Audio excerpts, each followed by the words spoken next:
오늘 오후 성경 공부 역시 지난주에 이어서 성도가 받는 이 시험과 유혹에 대해서 공부를 하겠습니다.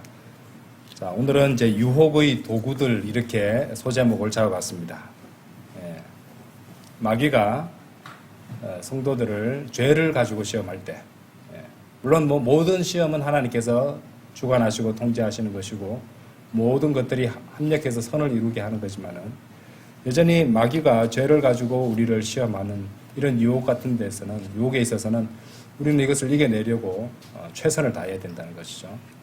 그런데 이제 그리스도인을 이 죄의 유혹에 빠지게 하는 4가지 주요 도구들에 대해서 이제 공부를 하겠는데, 오늘 공부를 하시고 이것들과 연관된 시험들은 특히 주의를 하고 피해야 될 것입니다.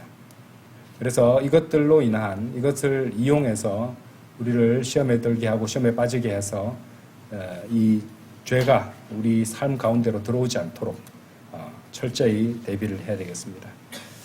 마귀는 이제 오늘 공부할 이 4가지 도구들을 이용해서 참으로 효과적으로 공격을 가할 수 있고, 성도로 하여금 실족하게 하고 믿음을 잃어버리게 하고 또 이 신앙생활에 있어서 실패하게 만들 수 있기 때문에 특히 잘 공부를 해 두셔야 되겠습니다. 유혹의 도구들, 이제 4가지 유혹의 도구들을 공부하시겠는데, 이 첫째가 가난입니다. 가난. 가난은 이제 마귀가 사람들로 하여금 죄의 시험에 빠지게 만드는 아주 유용한 도구라 할 수 있습니다. 그래서 이제 우리 성도들은 이제 이렇게 마귀가 그럴 수 있다는 것을 알고, 만일 자신이 굉장히 형편이 어려운 상황에 처해 있다, 아주 심각한 가난의 상황에 처해 있다, 이때는 그만큼 영적으로도 주의하고 경계를 해야 된다고 말할 수 있겠습니다. 또 이제 가난이라는 것이 객관적이고 절대적으로 가난한 경우도 있지만은 스스로 상대적인 박탈감 내지 상대적인 가난을 느끼고 있는 분들도 있을 수 있습니다. 일정 수준의 경제력이 되면서도 그것에 만족하고 감사할 줄 모르고 탐심을 가지고 있는 상황까지도 포함될 수 있을 것입니다. 상대적으로 가난하다고 생각할 것이니까요. 그렇죠? 그래서 어느 정도는 이제 정도의 차이는 있어도 어디까지는 이제 이 죄의 유혹에 아주 취약한 그런 상황이다, 이렇게 말할 수 있겠습니다. 자, 어쨌든 이제 가난이라는 것은 그리스도의 삶에 있어서 상당한 문제거리가 될 수 있는데, 그렇기 때문에 우리 바이블 빌리버 이 가장들도 그리스도인 가장으로서 자신의 가정의 생계를 유지하는 것, 식탁에 빵을 대는 이런 일들에 있어서도 주의 깊고 성실하게 임해야 합니다. 물론 하나님께서는 한 성도로 하여금 다양한 상황들에 처하게 하실 수도 있습니다. 그러니까 하나님의 뜻으로 한 성도가 가난을 겪을 수도 있다는 말입니다. 주님의 영광을 위해서 말이죠. 그런 경우도 있습니다. 하지만 하나님께서는 설령 우리로 하여금 어떤 가난과 또 이렇게 경제적으로 쪼달리는 상황을 겪게 하시지만 결코 그것을 통해서 죄를 짓도록 유도하시지는 않습니다. 하나님께서는 죄로 시험하시지는 않기 때문이죠. 그래서 다양한 가난의 상황에 처해 있다, 그런데 내가 죄의 유혹을 느끼고 있는가 아닌가, 이런 것들을 살펴봄으로써 주의를 스스로를 무장하고 주의를 할 수 있다는 말이죠. 이 가난한 상황에서는, 힘든 상황에서는 어떤 이 죄의 길들이 아주 매력적으로 보일 수도 있고 타당하다고, 심지어 타당하다고 이렇게 여기게 될 수도 있습니다. 그리고 그런 상황에서는 다양한 이 죄의 유혹에, 아주 강한 유혹을 이제 그런 유혹에 노출될 수 있다는 것을 아셔야 됩니다. 잠언 30장 9절 한번 열어보시죠. 잠언 30장 9절.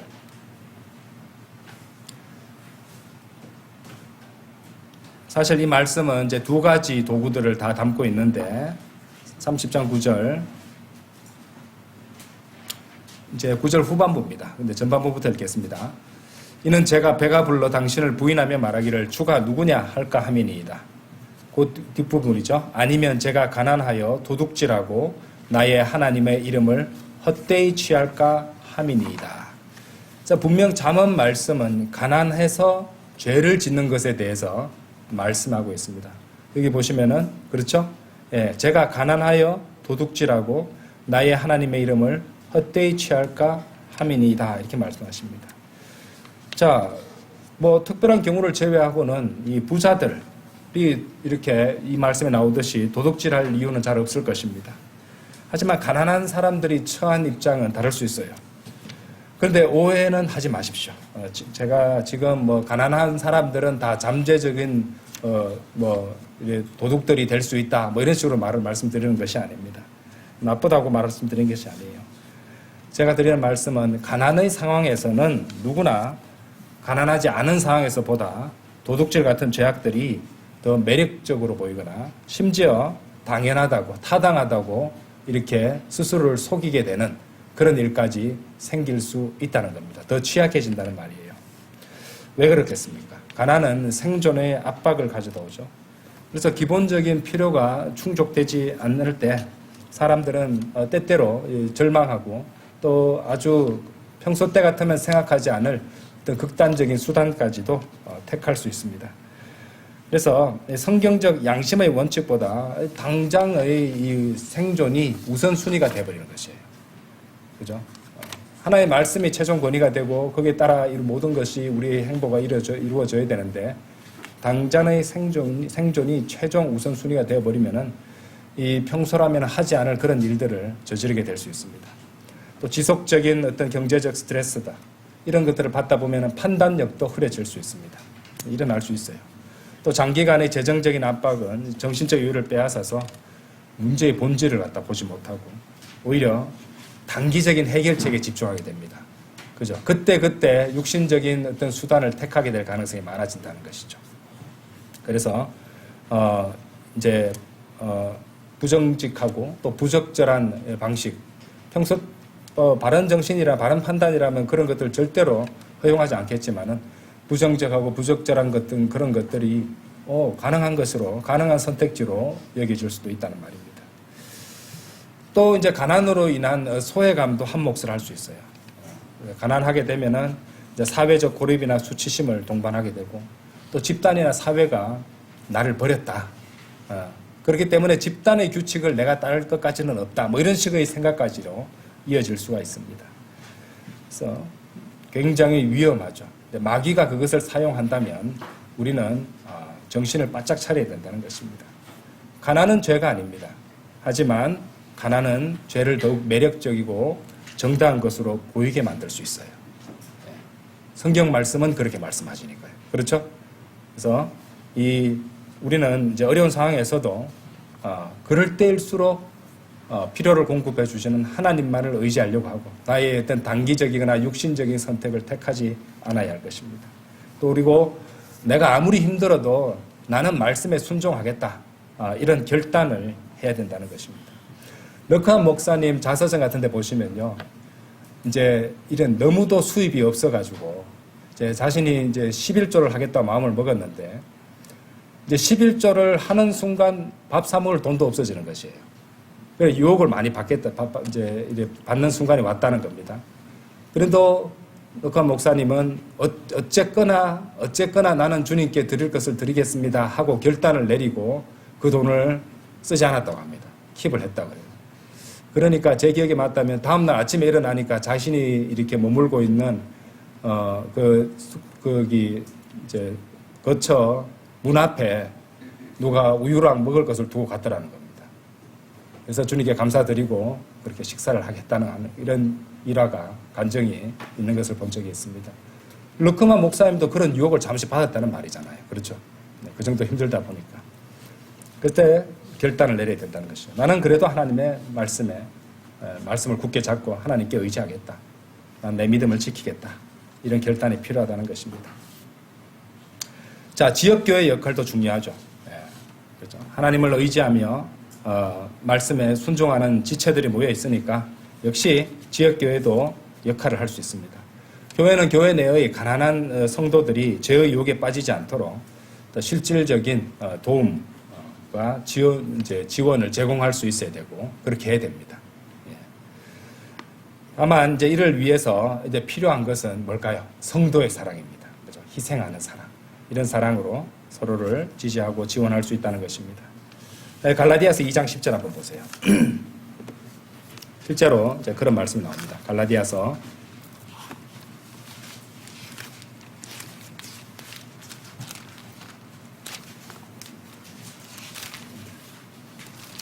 2장 10절 보시면은 다만 그들은 우리가 가난한 자들을 기억할 것을 바랐으니 그 일은 나 또한 열심히 행하던 바였노라. 그렇죠. 사도 바울이 하는 말입니다. 사도들이 바울과 바나바가 가난한 자들을 기억할 것을 바랐다고 말씀하시죠. 바울 스스로도 가난한 자들을 섬기는 것을 얼마든지 하고자 했습니다.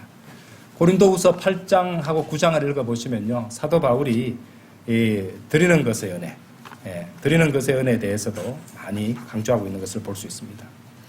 그래서 이제 그처럼 바이블 빌리버들은 가난과 궁핍으로 고난을 겪고 있는 사람들에 대한 성도의 사랑을 지니고 또 보이고 입증해야 된다는 것이죠. 자, 그런데 이 교회가 교회 내의 성도들을 지원하는 문제에 있어서 이제 그 원칙이 하나 있어요. 우선순위가 있습니다. 무엇이냐? 왜냐하면 오늘날 가난한 사람들을 돕는다면서 하나님의 헌금을 갖다가 엄청나게 사회복지사업에 쓰는 그런 교회들이 있는데 이것도 제가 그게 나쁘다는 건 아닙니다. 근데 우선순위의 원칙이 있다는 것이에요. 무슨 말이냐? 그렇게 가난한 사람들을 갖다 돕는다면서 교회 내에서 지원이 필요한 사람을 뒷전으로 하고 그렇게 해서는 안 된다는 것이죠.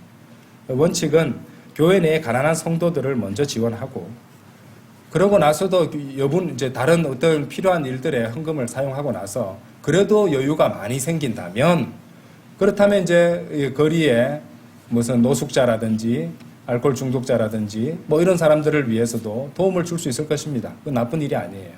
근데 우선순위의 원칙을 지켜야 된다 이 말이죠. 그래서 교회 내의 성도들이 먼저고 그 다음에 여력이 있다면 이제 거리에 가난한 사람들을 돌볼 수 있다는 것입니다. 그런데 이제 건너뛰고 무조건 그렇게 가난한 사람들을 위해서 모두 헌신하면은 그것으로 인해서 내가 하늘에 가서 이제 하늘나라에 갈 수 있다. 이런 행위구원적인 요소로서 하고 있다면 그것은 굉장히 심각한 문제가 될 수 있겠죠. 그냥 사회복지사업 하다가 만일 행위구원을 믿고 있는 분이라면 교리가 잘못돼가지고 그럼 사회복지사업 하다 지옥 가는 겁니다. 그렇죠? 여러 가지를 잘 생각해 봐야 됩니다. 자, 두 번째 도구는요. 번영과 부유함입니다. 이 두 번째 도구에 대해서는 시간을 좀 두고 설명을 드리도록 하겠습니다. 아주 중요한 부분이에요. 이 번영과 부유함의 유혹도 성도를 죄로 이끌어갈 수 있습니다. 뭐 그것이 여러분을 무슨 재벌처럼 대단한 부자로 만드는 그런 시험이 아니라 할지라도 여전히 유효합니다. 풍부한 물질적 소유, 부족한 것 없이 살아가는 그런 삶, 이런 것들이 하나님을 섬기는 것을 방해할 수 있습니다. 모든 물질들이 어째 보면은 이 물질적 풍요 같은 것들이 사람을 나약하게 만들고 안락함에 젖어들게 만들며 게으르게 만든다는 것이죠. 이런 말이 있어요. 게으른 그리스도인은 있을 수 있지만 게으른 성숙한 그리스도인은 없다. 이런 말이 있어요. 그러니까 이런 것에 젖어버리게 되면은 결코 성숙한 그리스도인으로서 될 수는 없겠죠. 자, 어쨌든 아까 보셨던 잠언 말씀 다시 한번 열어보십시오. 잠언 30장 다시 돌아가셔서 이번에 전반부 말씀을 집중해서 보도록 하겠습니다. 잠언 30장 9절 다시 열어보시고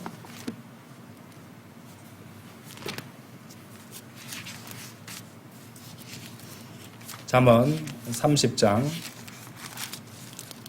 9절입니다. 이는 제가 배가 불러 당신을 부임하며 말하기를 주가 누구냐 할까 함이니이다. 그렇죠. 배가 부른 상황, 풍요로운 상황입니다. 먹을 것이 넘쳐나는 상황이에요. 요즘 우리 먹을 것 너무 넘쳐나죠. 그죠? 항상 주님께 감사드리게도 맛난 음식 먹고 또 즐겁게 또 식사도 하고 하는데 제가 배가 불러 당신을 부인하며 말하기를 주가 누구냐 할까 함이니이다.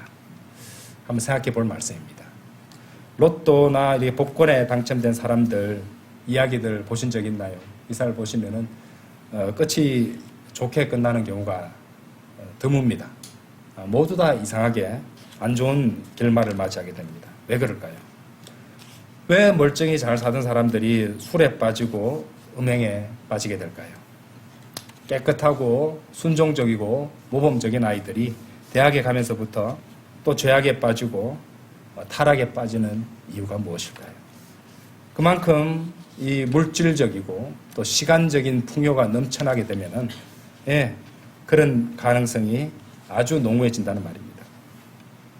또 그런 이제 죄의 유혹에 응하여 죄의 삶을 살아가기에 필요한 어떤 물질적인 필요들이 충분히 공급되고 있다는 말이잖아요. 그렇죠?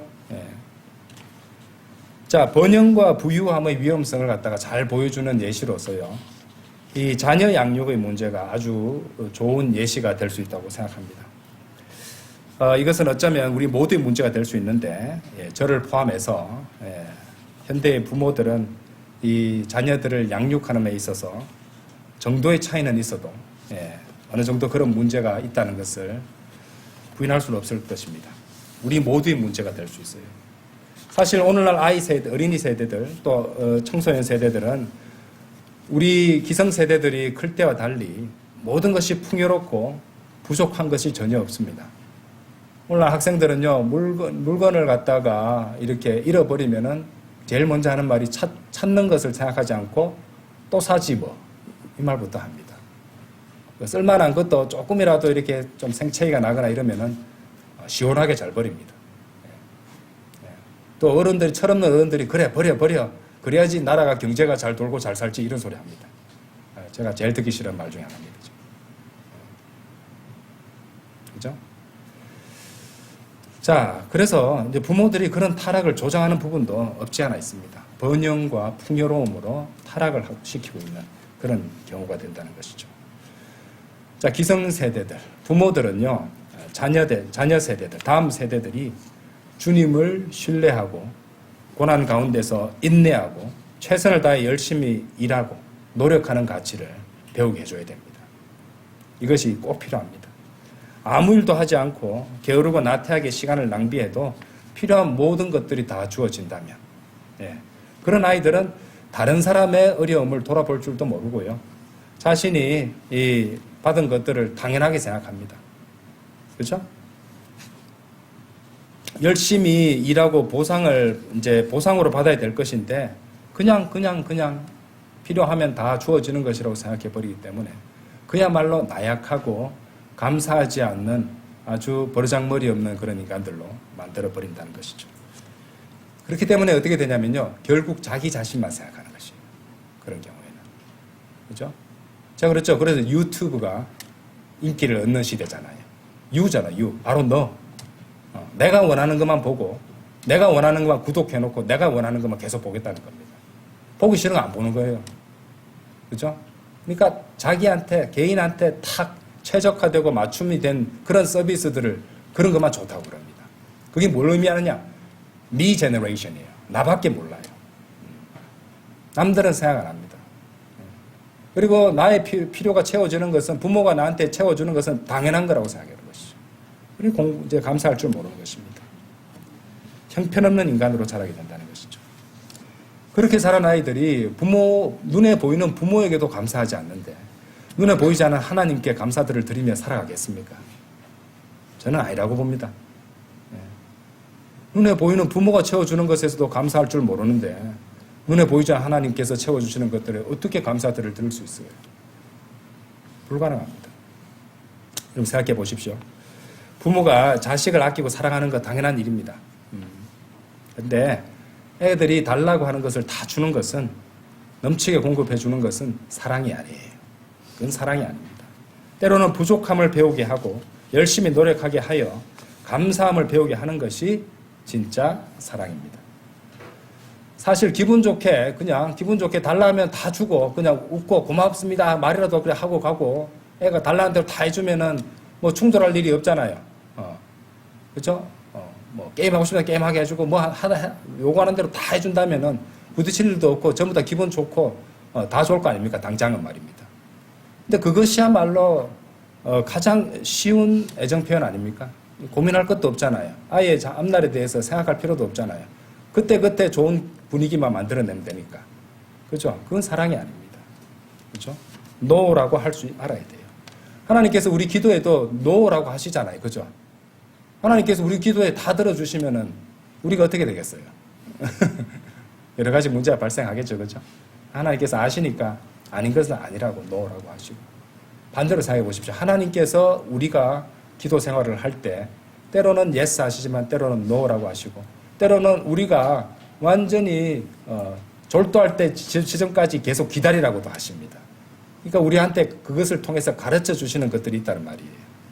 우리 부모로서도 자녀들한테 그것을 가르쳐야 된다는 것입니다. 아이의 상태를 부지런히 살피고 신경을 쓰고 주의 깊게 훈육하고 가르치는 일, 더 큰 에너지, 더 큰 관심, 더 오랜 시간의 기도가 필요합니다. 우리는 그것을 주울 수 있어야 됩니다. 아이의 영적 상태에 대해서 고민하지 않고 무턱대고 과분한 사랑만 베푸는 것은 아이에게 가장 위험한 것이 될 수 있다는 것입니다.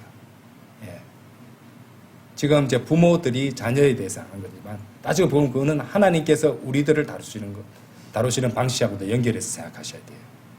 그러면은 이해가 잘 되실 것입니다. 자, 여러분 잘 들어보세요. 그리스도인 자녀들이 반드시 배워야 하는 것. 두 가지 적어 두셨다가 반드시 가르치시고 반드시 배우게 해야 됩니다. 첫 번째는 어려움 가운데서 포기하지 않고 노력하는 법. 조금만 힘들면은 조금만 해도 안 된다 하면은 안 돼. 나 안 할래. 포기. 망했어. 안 돼.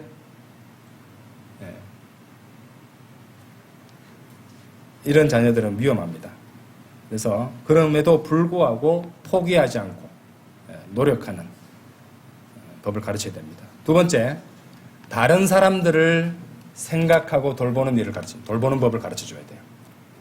나만 생각하기 때문에 다른 사람들을 돌아보고 이해하고 공감하는 법을 배울 수 있어야 됩니다. 그렇죠? 간단하죠?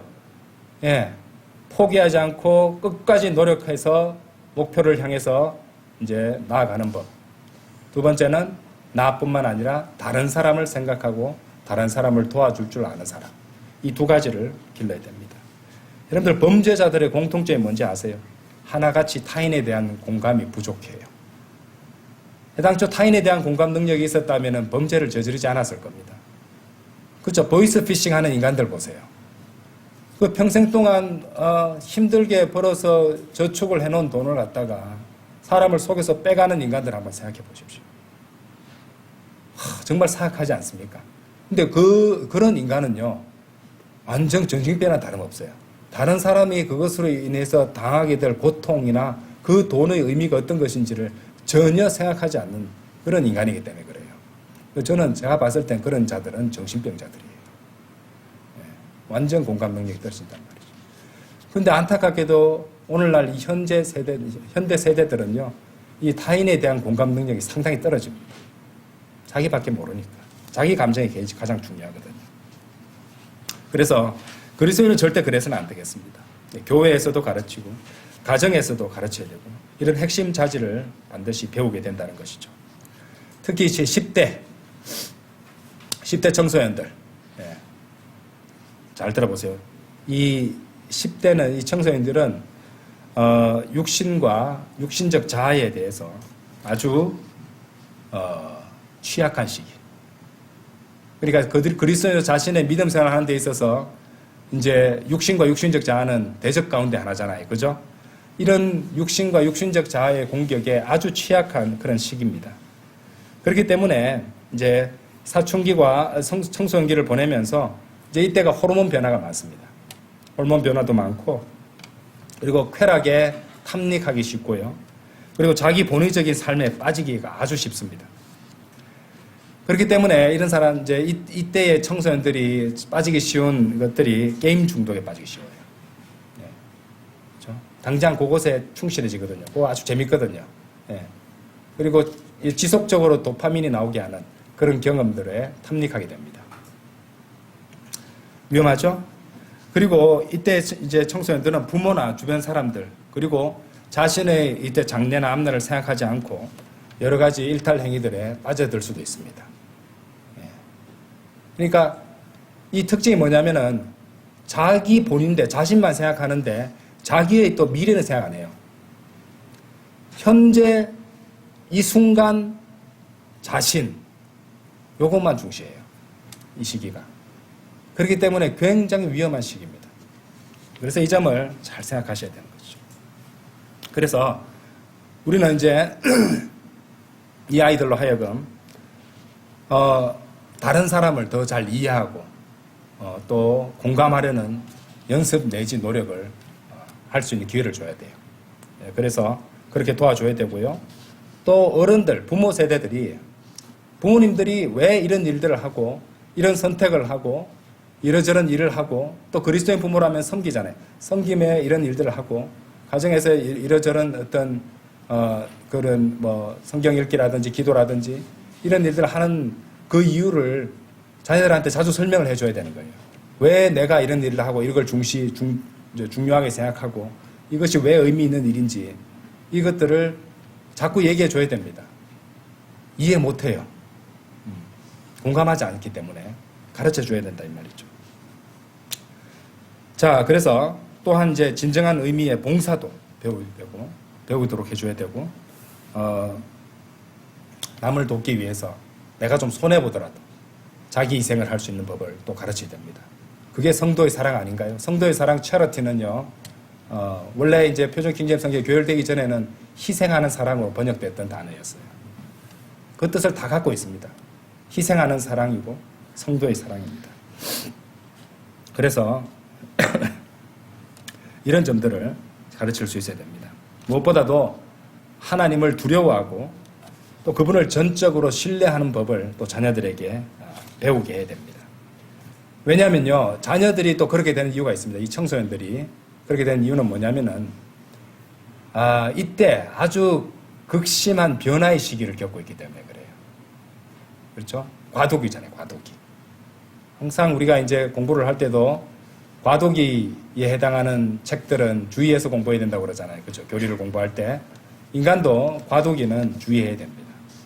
과도기, 변화를 겪고 있는, 변화의 시기를 겪고 있기 때문에 이제 그런 변화의 시기가 이제 청소년들은 사춘기, 청소년기 이렇게 말할 수 있지만요.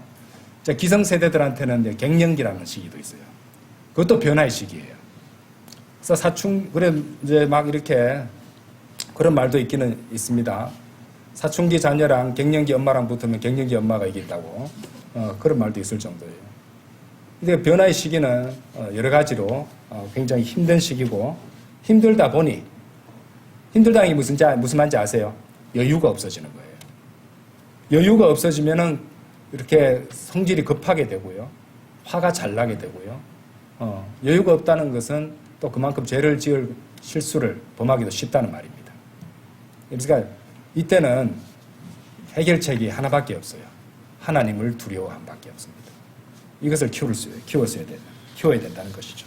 하나님을 두려워함을 배워야 되는 거예요. 자, 시편 55편 19절 한번 열어보십시오.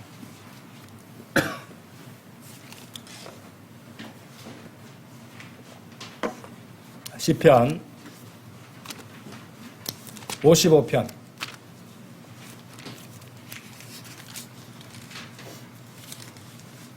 19절. 여러분 잘 들어보세요. 하나님 곧 예로부터 거하시는 분께서 들으시고 그들을 괴롭히시리라. 셀라.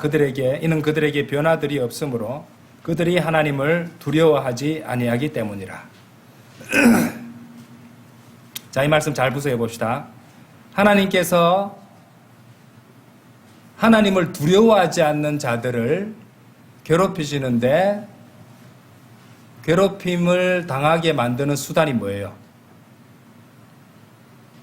변화들이 없으므로라고 했으니까, 그죠? 예? 그들에게 변화를 가져다 주시는 그런 괴롭히는 방법을 사용할 수 있어요. 바꿔서 말하면요, 이것도 됩니다. 사춘기, 갱년기를 겪는 인간은 하나님을 두려워하는 것을 망각할 가능성이 상당히 많습니다. 왜냐하면 자신의 감정과 변화에 집중하게 되거든요. 그것이 되다 보니 자기 본의적이 되면서 하나님을 두려워하기가 그냥 뭐라고 할까요? 별로 중요하지 않은 것처럼 뒷전으로 밀리게 되는, 머리는 아는데 마음으로 그렇지 않게 되기 쉽다는 것이죠. 청소년들이 그렇습니다. 사춘기를 겪는, 변화의 시기를 겪는, 몸이 커지고 몸의 변화를 겪잖아요. 그죠? 호르몬 분비도 많아지는 이런 나이 때는 그것이 워낙에 자기한테는요, 여러 가지로 의미가 큰 경험이기 때문에 그것에 집중하게 되고 그것에 따라 반응하게 되고 그것에 따라 살아가기 쉽습니다. 그러다 보니 하나님을 두려워하는 것을 잊어버리기 쉬워요. 그래서 하나님께서는 이 말씀을 주신 것이에요. 그렇죠? 이는 그들에게 변화들이 없으므로 그들이 하나님을 두려워하지 아니하기 때문이다. 바꿔 말하면은 여러분이 그렇게 힘든 상황, 사춘기나 그런 갱년기를 겪고 있을 때야말로 하나님을 두려워하는 것을 배울 수 있는 좋은 기회가 됩니다. 그렇죠? 잘 선택해야 돼요. 이때는 선택이 두 가지예요. 자기의 육신적 어떤 감정에 따라서 육신적으로 더 곁길로 빠져나가거나 아니면 이 상태에서 하나님의 이름을 부르면서 주님 하나님을 이렇게 두려워하는 것을 새롭게 기억하고 배우거나 둘 중에 하나가 되어야 된다는 것이죠. 자, 그 방법이 잠언에 나와요. 잠언 2장 열어보십시오. 잠언 2장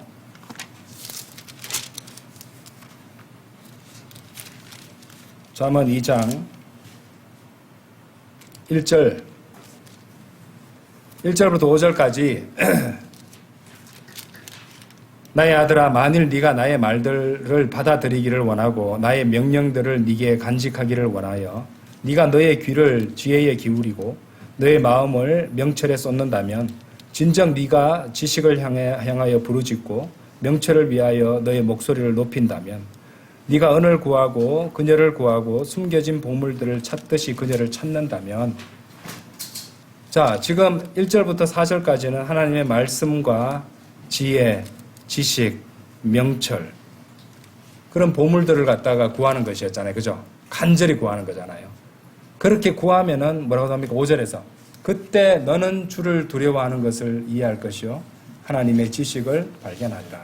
하나님의 말씀입니다. 하나님의 말씀을 간절히 찾고 그 말씀에 담긴 지혜와 지식과 분별과 명철을 구하는 자세, 이런 자세가 주를 두려워함을 배우게 해줘요. 그리고 하나님을 두려워하는 법을 선택하게 됩니다. 자, 그래서 우리 청소년들 힘들죠. 공부도 많이 해야 되고 또 공부 너무 재미없는 공부는 하는데 몸은 커지고 그렇죠?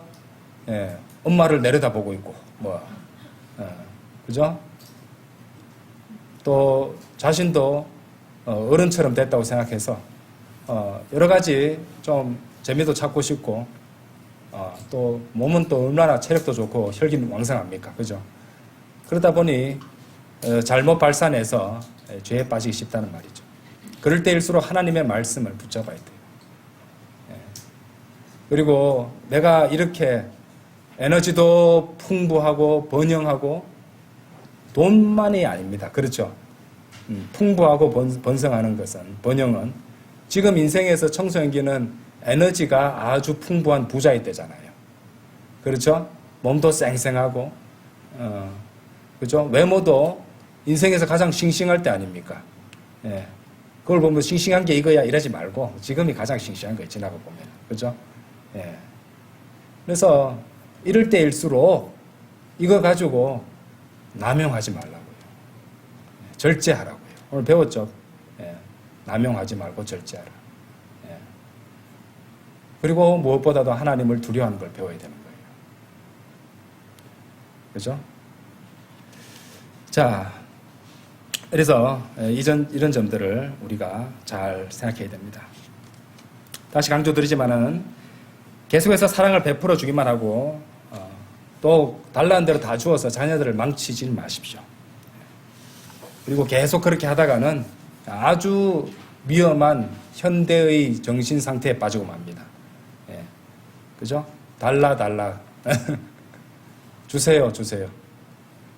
또 뭐 돈 안 주나? 이러면서, 그죠? 복지, 공돈, 그죠? 불로소득. 사람들 다 좋아합니다. 그죠? 예. 나중에 어떻게 될지 생각도 안 합니다. 예. 지금 세대가 그런 세대들이에요. 예. 그죠? 김미 제너레이션 하자. 김미 제너레이션. 영어로 김미 제너레이션. 전부 다 김미 제너레이션. 달라. 나도. 예. 자, 그래서 우리 그리스도인 부모는요, 정반대로 해야 돼요. 자녀들이 부모에게 증명해야 돼요. 그죠? 자신이 어떻게 노력하고 한 것들을 갖다가 부모에게 보일 수 있어야 돼요. 예. 부모에게 증명을 해야 되고. 그죠? 그러기 위해서는 훈육과 규칙과 규율이 필요합니다. 이걸 배워야 돼요. 학생 때. 그러면 그런 학생은 감사하는 법을 배우게 돼요. 자식이 받은 것도 하나도 그냥 당연하다고 생각 안 합니다. 힘들게 얻은 것들이란 것에서. 부모에게 감사하고 그런 부모님을 주신 하나님께 감사하게 됩니다. 그 정도 되면 굉장히 이상적이에요. 그러면 이제 감사들을 드리는 법을 배우게 돼요. 아이들이. 이런 점들이 굉장히 중요합니다. 자, 그것이 진짜 사랑이고 그것이 자녀를 위해서 가장 풍성한 사랑을 또 베푸는 가장 참된 방법이 됩니다. 달라는 대로 다 주는 것은 사실 사랑도 아닙니다. 예. 왜 이제 이렇게 되냐면요. 너무 안타까운데, 옛날에 거기 힘들게 인쇄소를 이제 운영하는 그런 사람이 하나 있더라고요. 근데 그 사람은 새벽 2시인가 3시에부터 일어나가 일을 해요. 그래서 하루 종일 그냥 손이 다 거들날 정도로 다 일어나고 다 상처투성인데 그렇게 힘들게 일을 하면서 저녁이 돼서야 이제 들어와서 잠자리에 드는데 그것을 취재하던 PD가 왜 이렇게 힘들게 사십니까? 그러니까 내가 이렇게 고생해서라도 내 자식들은 고생하게 안 해주기 위해서 뒷바라지 내가 자식들은 고생 안 할 그런 돈을 벌기 위해서 내가 이렇게 일을 한다. 너무 가슴 아프죠, 그죠? 근데 그게 사랑이 아니에요. 그게 사랑이 아닙니다. 달란 대로 다 주는 것은 사랑이 아니에요. 그러니까 그 불쌍한 그 사람도 자신이 이 그리스도인 부모가 줄 수 있는 그런 교육을 받을 기회가 없었던 거예요. 그러니까 그런 사랑을 주는 법도 모르는 거예요. 이게 문제입니다. 그래서 고생을 해도 포기하지 않고 노력하고 그리고 얼마를 얻었지 노력해서 얻은 것에 대해서 감사하는 것. 이런 것들을 자녀가 배우게 해야 돼요. 부족한 것 없이 자라게 해주는 게 사랑이 아니라요. 때로는 부족한 것이 있어야 돼요. 규칙을 어기면은 안 주기도 해야 돼요. 그래서 어려움을 알아야 됩니다. 그렇게 해서 규칙한 대로 노력해서 이루면은 거기서 보상으로 주고, 그래서 감상으로 받게 되고, 그렇게 받은 것을 갖다가 막 허투루 쓰겠습니까? 낭비하겠습니까? 아껴서 쓰게 되겠죠. 이렇게 자녀를 길러야 되겠습니다. 사실 이 설교는 여러분들에게만 드린 게 아니고 저한테도 주는 설교입니다. 준비하다 보니 하나님께서 그 원칙을 저한테 보여주시고 가르쳐 주셨기 때문에 그래서 할 수 있는 것도 있습니다.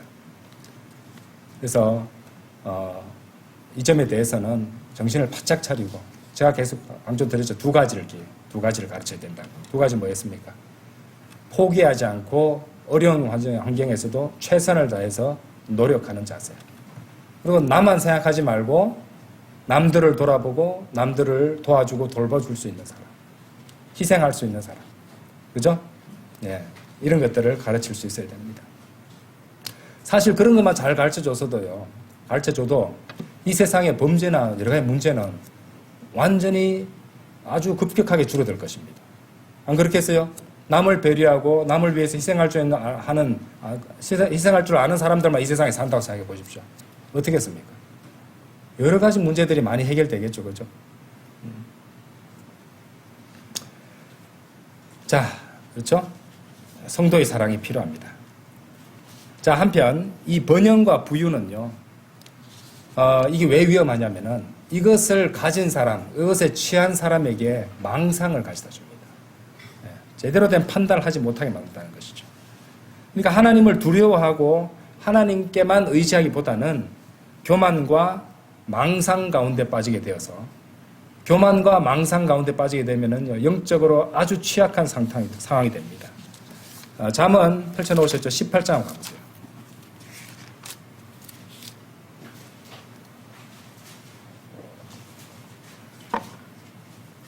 18장 11절.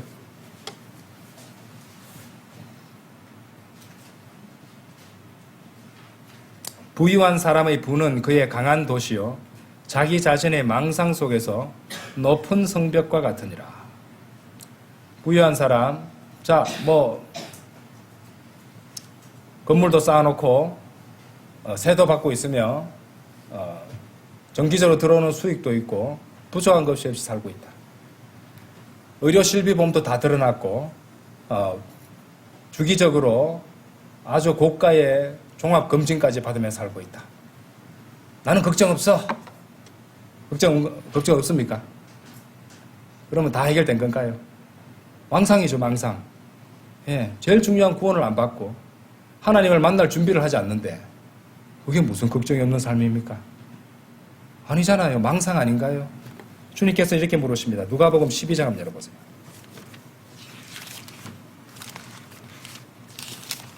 누가복음 12장 20절. 그러나 하나님께서 그에게 말씀하시기를 너 어리석은 자야. 이 밤에 너에게서 너의 혼이 요구되리라. 그때 네가 마련해온 그것들이 누구의 것이 되겠느냐 하셨느니라. 어리석은 부자죠. 망상에 빠진 부자죠. 그죠? 예. 이것을 모르잖아요. 그죠? 그러니까 마귀가 사용하는, 마귀는 여러분들을 부자로 만들어 줄 수도 있습니다. 어떤 상황에서는. 그죠? 근데 그것이 강력한 유혹이 될 수도 있어요. 정신을 바짝 차리고 있어야 됩니다. 그리고 자녀들을 너무 부자로 만들지 마십시오. 그죠? 망상에 빠져요. 자녀들도 잘 키워야 됩니다. 그죠? 더 잘 제대로 키우려면은 한숨도 많이 쉬어야 되고요.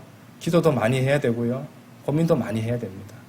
달란 대로 주는 것이 제일 쉽습니다. 안 그래요? 자, 유혹의 도구들 세 번째로 세상적인 영광과 인정입니다. 세상적인 영광과 명예 이런 것들은 이제 여러분 잘 알듯이 발람이 유혹과 시험에 넘어가도록 만든 수단이었어요. 오늘 현대적으로 해석해 볼까요? 더 좋은 직업의 기회나 세상의 인정, 더 긴밀한 인간관계 여러 가지 될 수 있습니다. 남녀관계도 될 수 있고, 그렇죠? 사회적인 어떤 그런 커넥션이라고 할까요? 연줄이라고 할까요? 이런 것들을 또 추구하는 것. 세상 사람들 사실 그런 거 다 추구합니다. 그렇죠? 예. 근데 이런 것들이 사실은 보면 그리스도인들을 이제 타락하게 만드는 아주 흔한 유혹의 도구가 됩니다. 민수기 22장 17절 한번 열어보십시오. 민수기 22장 17절.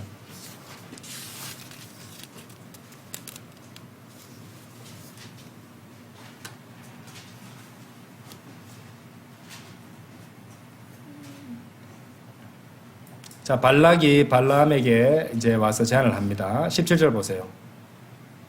이는 내가 너를 아주 커다란 영예에 이르도록 높일 것이요 네가 나에게 말하는 것은 무엇이든지 내가 행할 것이기 때문이라. 그러므로 내가 너에게 간구하노니 오라 나를 위하여 이 백성을 저주해 달라. 이렇게 말했습니다. 그래서 이제 정확히 세상에서 더 나은 지위나 조건을 받기 위해 타락하는 또 타협하는 그리스도인들을 잘 보여주는 예시가 됩니다. 이 사회적 지위와 영예의 경우는요, 많은 경우에 이 경제적인 이득과도 연결되어 있습니다. 그렇기 때문에 더더욱 아주 매력적으로 보일 수밖에 없습니다. 성인들만 그런 것은 아니에요. 이 청소년들도, 우리 교회에 이제 청소년들이 있기 때문에 제가 이제 청소년들도 이해할 수 있도록 제가 설명을 응용해서 드리는데, 이 청소년들도 비슷한 유혹에 노출될 수 있습니다. 왜?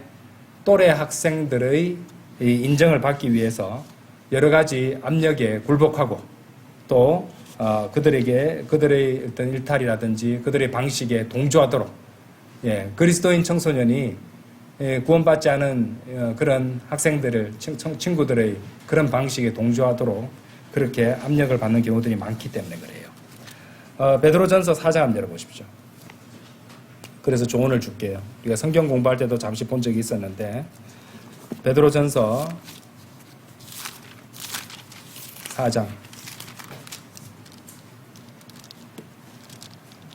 3절 우리가 음탕함과 정욕들과 폭음과 유흥들과 향연들과 가증한 우상 숭배들 가운데 살아갔을 때 이방인들의 뜻을 이룬 것은 우리 인생의 지나간 시간으로 우리에게 족하도다. 이 점에서 그들은 4절 잘 보세요. 이제 압력을 가한다니까요. 너희가 자신들과 함께 그토록 과도한 방탕으로 치닫지 아니하는 것을 이상하게 생각하며 어떻게 말해요?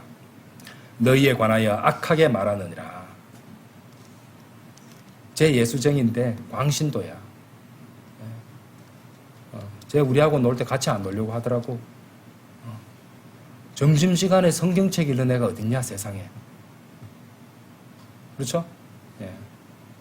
악하게 얘기한다는 겁니다. 우리 저기 몰래 자습 시간에 도망가서 PC방 가자. 쟤만 안 간다고 하더라고. 놀 때 쟤 끼어들지 말자. 압력을 받겠습니까? 안 받겠어요? 받겠죠? 예. 본인이 영향을 끼쳐야 되는데 우리 자습 같이 빼지 말고 공부하자. 점심시간에 내가 늘 보는 책 같이 한번 읽어볼래? 내가 설명해 줄게. 그 다음에 그거 하고 우리 운동도 하자. 뭐 그렇게 영향을 끼쳐야 되는데 오히려 본인이 끌려가게 되는 상황이 발생할 수 있다는 겁니다. 그런데 이제 해결책들이 나와요. 5절 보세요. 그들은 산자들과 죽은 자들을 곧 심판하실 그분께 회개 보고해야 하리라. 심판이 있다는 것을 얘기하고 복음을 전해야 됩니다. 그 아이들한테. 그러면은 아마 이제 반응이 두 가지가 나올 거예요. 받아들이고 함께 남아있는 친구 소수가 있을 것이고 아예 그 다음부터 보지 않으려는 애들도 있을 겁니다. 그렇다고 너무 가슴 아파하거나 흔들려서는 안 돼요. 7절 보세요. 그러나 모든 것들의 끝이 가깝도다. 그러므로 너희는 정신을 차리고 기도에 끼어있으라. 정말로 맞는 말이잖아요. 끝이 가까운 시대에 살고 있단 말이에요.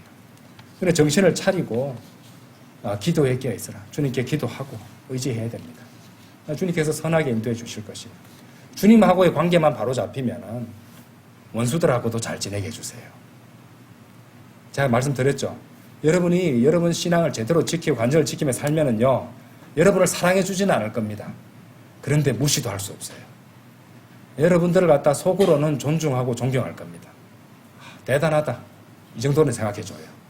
그게 경멸의 대단하다가 아니라 나는 못하는 걸 저 사람은 하고 있구나. 하지만 나는 저렇게는 살기 싫어. 이 정도는 될 겁니다.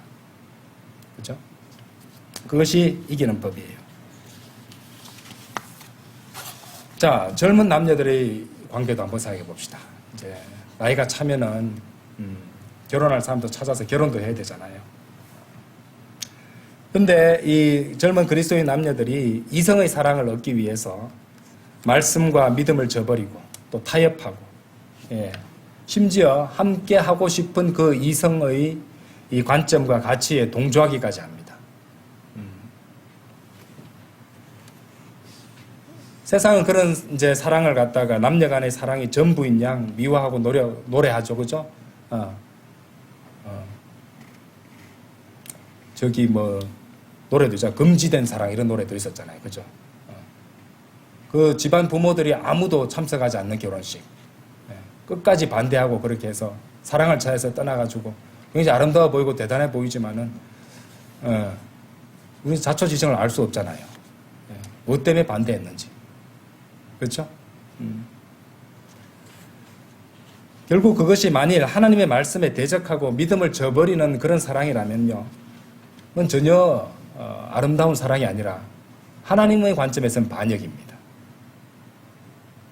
그러니까 애당초 이런 일들이 발생하지 않도록 자신이 결혼할 배우자도 좋은 믿음의 그리스도인과 찾아서 해요. 주님께 늘 기도하면서. 그리고 내가 그 사람을 선택해서 결혼하고 싶을 때 그 사람이 나를 거절하지 않도록 나 또한 바른 그리스도인으로서의 간증을 지키면서 살아가고 있어야 돼요. 그래 주시잖아요. 그죠? 나는 개차반처럼 사는데 배우자는 훌륭한 그리스도인을 얻고 싶다. 그건 너무한 거 아닌가요? 그죠? 너무 이기적인 거 아닌가요? 본인부터 그런 그리스도인 배우자가 배필감을 대야 됩니까? 민수기 25장 6절 한번 보십시오.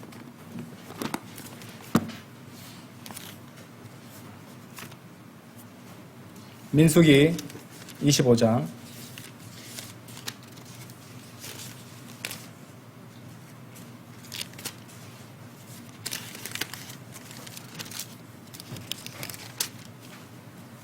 자 6절부터 8절까지 보겠습니다. 그런데 보라, 이스라엘 자녀들 중 한 명이 와서 미디안족의 여자 한 명을 자기 형제들에게로 데려왔으니 모세의 목전에서 회중의 성막 문 앞에서 울고 있던 이스라엘 자녀들의 온 회중의 목전에서 그리하였더라. 그러자 엘르아잘의 아들이자 제사장 아론의 손자인 피느하스가 그것을 목격하였을 때 그가 회중 가운데서 일어나서 자기 손에 단창 한 자루를 쥐었더라. 그러고는 그가 그 이스라엘 남자를 따라 장막으로 들어가서는 그들 둘을 꿰뚫었으니 곧 이스라엘 남자와 그 여자의 배를 통하여 꿰뚫었더라. 그렇게 해서 이스라엘 자녀들로부터 재앙이 그쳤더라. 그리하여 그 재앙으로 죽은 자들이 24,000명이었더라. 자, 그야말로 금지된 사랑 여기 나오잖아요. 그죠? 하나님의 선택된 민족인 이스라엘의 청년 그리고 미디안족의 여자 사이의 사랑입니다. 그런데 이들의 이런 인간관계가 이스라엘 전체에게 재앙을 갖고 왔고 그 개인적 죄악이 주변 사람들에게 얼마나 큰 해악을 끼칠 수 있는지, 영향을 끼칠 수 있는지 잘 보여주는 대목이라 할 수 있습니다. 하나님은 거룩하신 분이십니다. 그리고 그분의 백성들에게 성별을 명령하세요. 그죠? 공평하지 않게 멍에를 같이 매지 말라고 하셨잖아요. 왜? 한쪽으로 치우쳐지는 그 길을 벗어날 것 때문에. 바른 길에서 벗어나게 된다니까요. 공평하지 않게 멍에를 함께 매게 되면은. 예. 내가 결혼해서 어떻게 해서 믿음 생활 잘하도록 만들어야지. 그거 굉장히 힘듭니다. 어떤 거냐면 나는 의자 위에 올라가 있고 저 밑에 있는 사람을 의자 위로 끌어올리는 것 같은 것이에요. 어느 게 더 쉽겠어요? 땅에서 끄는 중력이 많기 때문에 의자에서 내려가기가 더 쉬워버립니다. 이 점을 생각하셔야 돼요. 자, 그래서 이 두 남녀를 죽이는 피느하스의 행위로 더 큰 재앙을 막을 수 있다는 그런 대목이 나오고 있습니다. 여러분들 로미오와 줄리엣 이야기 아시죠? 이 스토리에서는 두 사람의 죽음으로 원수였던 두 집안이 돌이키고 화해하게 됩니다. 하지만 하나님께서는 결코 죄악과 타협하지 않으세요. 이것을 아셔야죠. 그러므로 남녀 관계를 포함한 모든 인간관계는요, 어떻게 됐냐? 하나님의 사랑, 성도의 사랑을 그 기반으로 하고 있어야 돼요. 그래야지 문제가 발생 안 합니다. 하나님의 사랑, 하나님께 속한 사랑, 하나님을 사랑하는 사랑, 하나님께 사랑받는 것, 이것을 다 포함하는 하나님의 사랑이 그 기초가 있어야 돼요. 그 과정에서 그 기본 요건이 충족되었을 때 그 인간관계는 하나님께 축복을 받을 수 있게 되는 것입니다. 그러니까 아직 청소년들도 있으니까, 아직 결혼 안 하신 분도 있으니까 제가 드리는 말씀인데 명심하세요. 인생을 망치지 마세요. 그러니까 항상 주님 가운데서 훌륭한 대피를 얻을 수 있게 해달라고 기도하고 그런 사람과 맺어져야 됩니다. 금지된 사랑이 금지된 데는 다 이유가 있는 거예요. 그죠? 자, 유혹의 도구 마지막 네 번째 낙담입니다. 낙심. 사탄의 가장 강력한 무기라고 불리는 것이 바로 낙담입니다. 낙담이야말로 성도가 계속해서 죄에 빠지게 되는 가장 큰 요인 중 하나가 될 수 있습니다. 자, 열왕기상 19장 한번 열어보세요.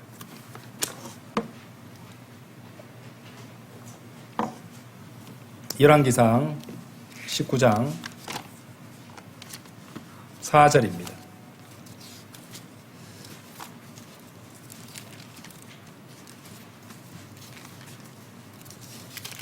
엘리야가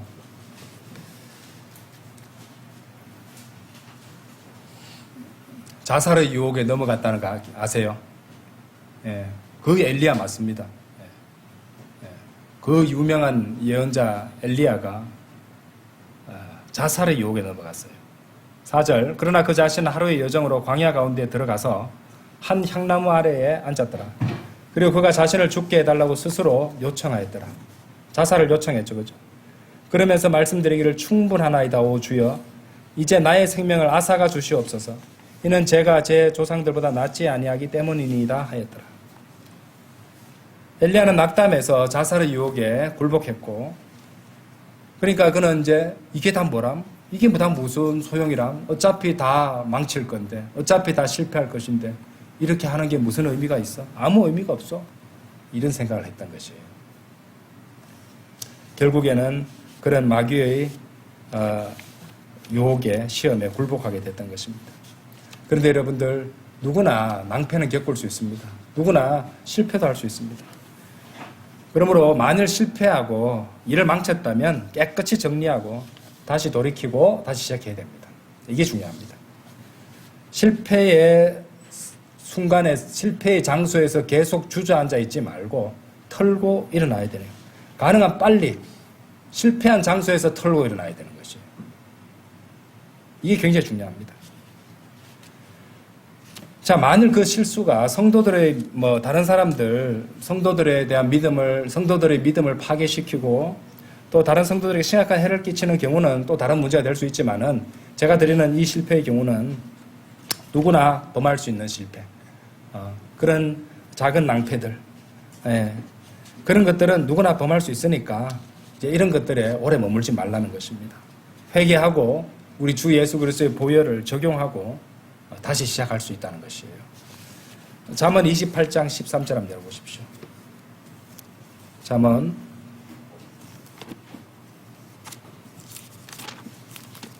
28장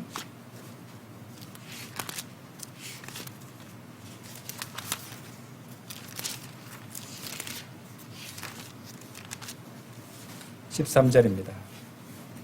자기 죄들을 감추는 자는 번성하지 못하리라. 그러나 죄들을 자백하고, 그 다음 뭐 해야 돼요? 자백한 다음에 어떻게 돼요?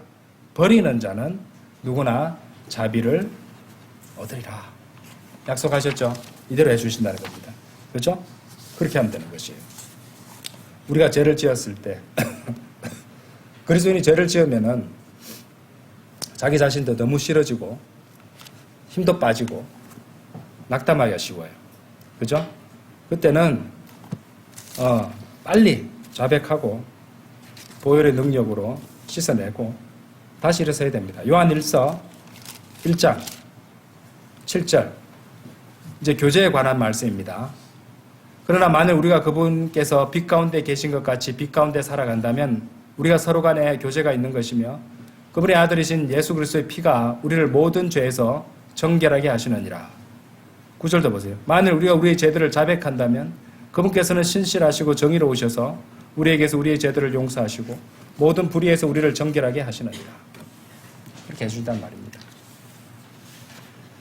자, 그 밖에도 낙담의 원인들이 많습니다. 주님의 일을 하다 보면은 반대와 비난과 비판에 직면하게 됩니다. 근데 마음이 약하고 그런 것들을 잘 모르는 사람은 그런 여러 가지 방해와 공격이 닥쳐올 때 실망하고 낙담할 수도 있어요.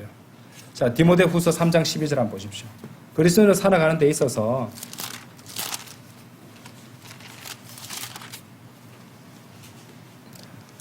경건하게 살아가자 보면은 막해는 다가오게 되어 있습니다. 필수적이라 그랬죠. 그런즉 진정 그리스도 안에서 경건하게 살고자 하는 모든 자들은 박해를 받으리라. 그리스도인으로서 이 또래들의 죄악에 물들지 않는 그런 사람은 그렇게 친구들한테 또 바른 간증을 지키고 살아가다 보면은 박해를 받을 수 있어요. 그죠? 그런데 그럼에도 불구하고 그것에 대해서 하나님께 감사드려야 됩니다. 그 다음 또 이런 경우도 있어요. 나는 우리 주님을 나름대로 열심히 잘 섬기고 성실하게 이렇게 여러 가지 많은 일들을 했다고 하는데 아무도 안 알아줘. 칭찬과 인정을 받아야 되는데 이런 것들을 받지 못해서 불만을 품을 때 낙심할 수 있습니다. 근데 그분은 뭐라고 해야 될까요? 이렇게 주님을 섬기고 또 성실하게 이렇게 성도들을 섬기고 하는 그 원동력이 뭔가 잘못됐어요. 칭찬과 인정을 목적으로 하는 것이 아니거든요. 예. 칭찬은 어차피 나중에 주님께 받으면 되는 것이고요. 그죠? 성령님께서 내 안에서 역사하시면서 그 원동력이 되시는 거고, 성령 충만을 유지하는 가운데서 그렇게 섬기고 살아간다면 그런 건 별로 중요하지 않습니다. 그렇죠? 갈라디아서 1장 10절 한번 열어보십시오.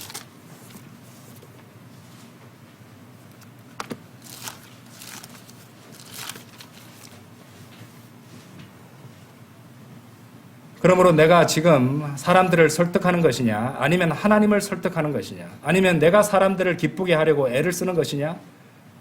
이는 내가 아직도 사람들을 기쁘게 한다면 나는 그리스도의 종이라 불려서는 안 되기 때문이라. 세상 사람들은 물론이고 성도들도 여러분들을 칭찬해주는 것을 까먹을 수도 있습니다. 그렇죠? 서로 성도들을 세워주고 하는 것은 좋은 일이지만은 그것이 주요 목적이 되어서는 안 되는 것이죠. 자, 말씀을 듣고 실행하지 않을 때, 순종하지 않을 때 이게 어떤 겁니까? 그것은 자신을 기만하는 것이죠. 야고보서 1장 22절. 그러나 너희는 말씀을 실행하는 자들이 되라. 그리하여 너희 자신을 속이면서 오로지 듣기만 하는 자들이 되지 말라. 오늘날 듣기만 하는 성도들이 너무 굉장히 많습니다. 특히 이제 인터넷이나 유튜브로 설교들을 많이 찾아볼 수 있게 되다 보니 듣는 것은 정말 잘합니다. 그런데 듣기만 하는 성도들이 있단 말이죠. 근데 이렇게 말씀을 들은 대로 들을 때는 좋은데 실행의 문제는 또 달라지거든요.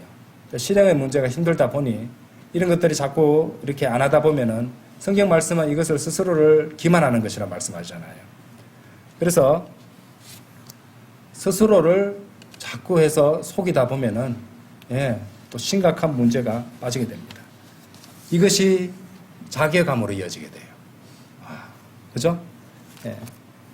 자, 한 구절 더 볼게요. 갈라디아서 6장 7절.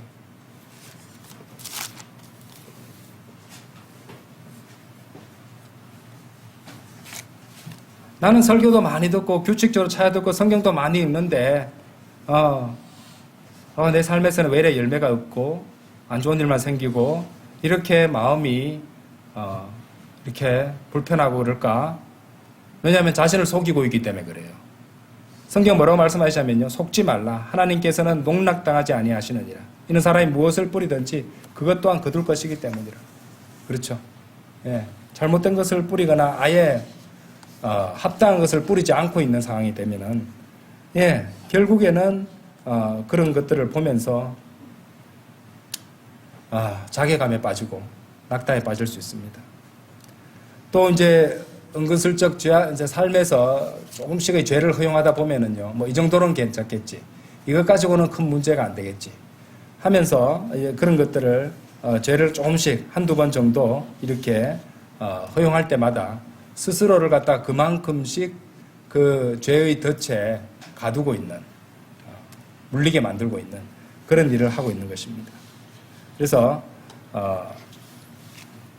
6장 8절도 보세요. 이는 자신의 육신에 뿌리는 자는 육신으로부터 썩는 것을 거두기 때문이라. 그러나 성령께 뿌리는 자는 성령께로부터 영원한 생명을 거두리라.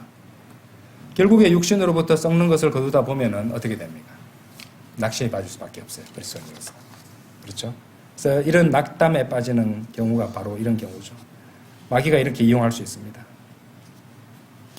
또 주변의 타락한 형제 자매들을 보면서 비판하고 비난하는 마음을 가지기 시작하면서 내가 저 형제보다는 낫지, 내가 저 자매보다는 좀 낫지, 이런 식의 생각하면서 우쭐해지는데, 또 그러면서 동시에 자신도 그런 면이 있다는 것을 갖다 발견할 때 또 자괴감이 몰려오겠죠. 그죠? 그때도 이런 것들이 지속되다 보면은 나는 저 사람 정도까지는, 저 사람 정도의 잘못은 하고 있지 않으니 나는 괜찮아, 이런 식으로 절대적인 기준이 하나님 말씀이 기준이 되지 않고 눈앞에 보이는 다른 성도들의 일탈을 보면서 저 사람은 저 정도까지 하는데 나는 이 정도는 괜찮지, 이렇게 생각한다는 거예요. 그건 잘못됐죠. 그렇게 되면요, 그런 상태에 빠진 성도를 마귀는 기다렸다가 이제 공격하게 돼요. 조소하게 되고 스스로 자기가 빠지게 되고, 그래서 낙담하게 만듭니다. 그럼 더욱더 주님을 섬기고 싶지 않게 만들어버릴 수도 있어요. 이게 굉장히 위험하죠. 예. 그러니까 주변에 내가 생각하기에 나보다 잘 믿음 생활 못하는 것처럼 보이는 그런 성도들이 보인다 싶으면은 그 사람들한테 뭐 마음속으로 손가락질 하지 말고 성도의 사랑으로 그들을 위해서 기도해 주세요. 이게 자기 방어하는 방법이에요, 사실은. 기도해 주고 또 더욱더 세워주도록 하고 도와주고 그 전날에 밤새워서 공부하다가 왔을 수도 있잖아요. 예. 만약에 좋다면은 또 어디 참석하지 않는다면은 그날 굉장히 몸이 컨디션이 안 좋아서 참석 못할 수도 있잖아요. 함께 하는 데 있어가지고 뭐 여러 가지 이런 것들이 있을 수 있으니 성도들을 위해서 기도해 주는 것이 더 좋다. 이렇게 말씀드리겠습니다. 자, 뭐니 해도 가장 실질적인 낙담과 절망의 원인이 되는 것은 질병과 죽음이라고 할 수 있습니다. 고통스러운 질병과 죽음 앞에서 약해지지 않을 사람이 있나요? 하지만 우리는 사도 바울의 본을 보고 성경 기록에 정확하게 기록되어 있습니다. 이 사도 바울의 본을 보면서 힘을 얻고 또 교훈을 얻을 수 있겠습니다. 사도 바울이야말로 사역 내내 이렇게 질병으로 고생했던 사람으로 항상 의사 누가를 대동해야 했던 그런 사도였잖아요. 그럼에도 불구하고 어떤 질병도 어떤 고난도 그를 주님을 섬기는 길에서 멈추게 할 수 없었어요. 사도 바울의 간증 한번 볼까요? 디모데후서 4장 7절 8절.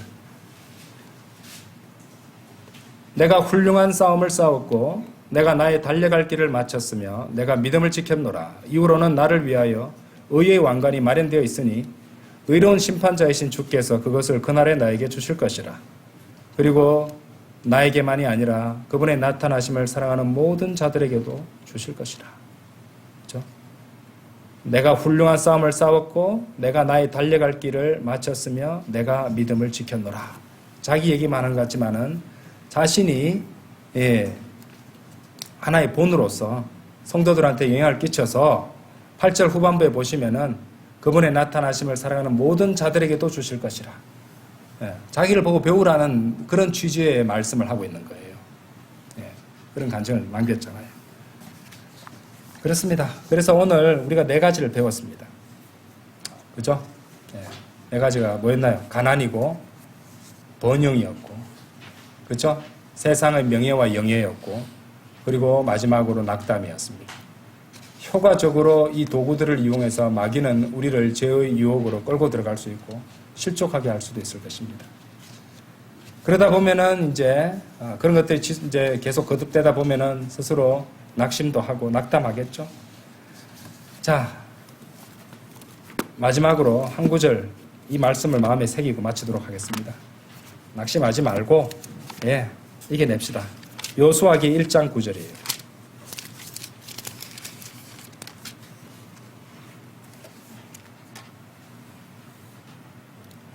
명령입니다. 자, 이것은 명령이에요. 해도 되고 안 해도 되는 게 아닙니다. 1장 9절. 내가 너에게 명령하지 아니하였느냐. 강건하고 훌륭한 용기를 내라. 너는 무서워하지 말고 좌절하지도 말라. 이는 네가 어디로 가든지 주 너의 하나님께서 너와 함께 하시기 때문이라. 항상 기억하시고 강건하고 훌륭한 용기를 내야 됩니다. 그죠? 용기는요, 두려움이 전혀 없는 상태가 아니에요. 용기는 두려움에도 불구하고 어쨌든 하는 것이 용기예요. 우리 삶에는 여러 가지 경제적인 위기, 인간관계의 위기, 그렇죠? 또 질병, 여러 가지 좀 두렵고 불편하고 피하고 싶은 것들이 분명히 위험성들이 도사리고 있습니다. 그럼에도 불구하고 강건하고 훌륭한 용기를 내라고 말씀하십니다. 그리고 그 근거가 무엇이냐면요, 어디로 가든지 주 너의 하나님께서 너와 함께 하시기 때문에 여러분 안에 성령님께서 내주하시고 어디로 가든지 함께 하십니다. 그러니까 용기를 내십시오. 마귀의 여러 가지 유혹의 도구들에 굴복하지 마십시오. 다 같이 기도드리겠습니다.